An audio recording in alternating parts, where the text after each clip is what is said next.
என்ன சொன்னாங்க உங்க பையன்? அது ஒண்ணுமே சொல்லல.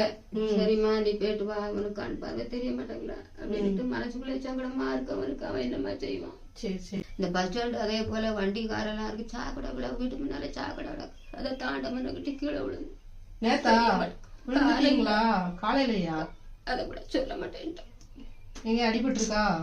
இந்த காலம் ஒண்ணுமே இல்லை, நல்ல வேலை அப்படிலாம் இருக்கு. அம்மா என் பிள்ளை வந்து அம்மா நீ கீழே விழுந்துட்டியம்மா, என்னம்மா சுத்தமா தெரிய மாட்டேங்கம்மா, நீ இப்படியா இட்டியடிய பிள்ளை கண்ணீர் விட்டுட்டான். அது என்னம்மா செய்யும் பிள்ளை, நம்ம நிலைமை இப்படி இருக்குன்னா அது அது நம்ம இப்படி போய் இருந்துக்கலாம். அது என்னம்மா செய்யும், பாவம்மா என் பிள்ளை. ஆமா அதான் வர முடிஞ்சா வந்து பார்த்துட்டு வாங்க, இல்லாட்ட இருந்துக்குவாங்க. அதை பத்தி ஒன்றும் இல்லை அப்படின்ட்டு வந்து ரொம்ப ஆதி எடுக்கம்மா. சரி ஒன்றும் பிரச்சனை இல்லை, நீங்க நம்ம ஹோமுக்கு வாங்க, அங்க ஒரு பிரச்சனையும் இல்லை உங்களுக்கு. சரிம்மா, சரியா நல்லபடியா இருக்கலாம்.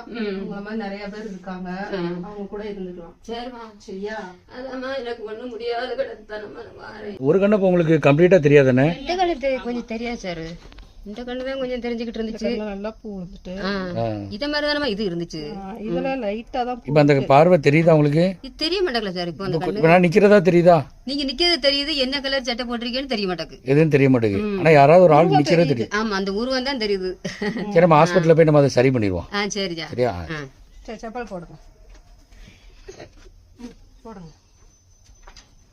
வராது இல்ல, யாரையும் கூட்டு போய் எல்லாம் பார்த்து அவங்க பிள்ளை குட்டியெல்லாம் நல்லா எல்லா மக்களையும் பாதுகாக்காக அவங்க மக்களும் ஆண்டவர் பாதுகாக்கட்டும். பையன் எடுத்துக்கோ. நான் எடுத்துக்கிட்டாமா? இந்த அவ எடுத்துட்டு வருவான்.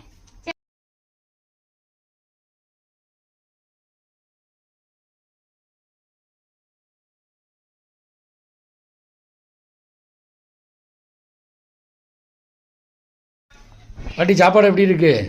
சாப்பாடு சார் இல்ல நல்லா சூப்பரா இருக்கு சார். சூப்பரா இருக்கா? அப்ப இங்கே இருந்துடலாமா நம்ம? இங்கேதான் இந்த ஜன்னல் ஓரமா உங்களுக்கு ஸ்பெஷல் சீட்டு கொடுத்தாச்சு. என்ன என் உயிர் பெரிய தண்டி இங்கதான் இங்கே இருந்துக்கலாம். எம்ம நீங்க ப்ரேயர் பண்ணிக்கலாம். இந்த ஜோதி பாட்டி உங்களுக்கு ப்ரேயர் பண்ண ஹெல்ப் பண்ணுவாங்க. இந்த பூசத்தாய் தான் உங்க கிளாஸ்மேட்டு, ஒரு ரூம்மேட்டு. என்ன ஏன்னா நீங்க தானே ரூம்மேட்டு, ஒரே ரூம் தானே எல்லாரும். என்ன இவங்க தான் உங்க ரூம்மேட்டு, நல்லபடியா இருந்துக்கலாம். சரியா? எதை பத்தியும் கவலைப்படக்கூடாது. கவலை ஒண்ணும் இல்ல. நம்ம நிறைய பேர் இங்க வருவாங்க உங்களை பாக்குறதுக்கு. சந்தோஷமா இருந்துகிட்டு இருக்கலாம். டிவி இருக்கு, டிவி பாத்துக்கலாம்.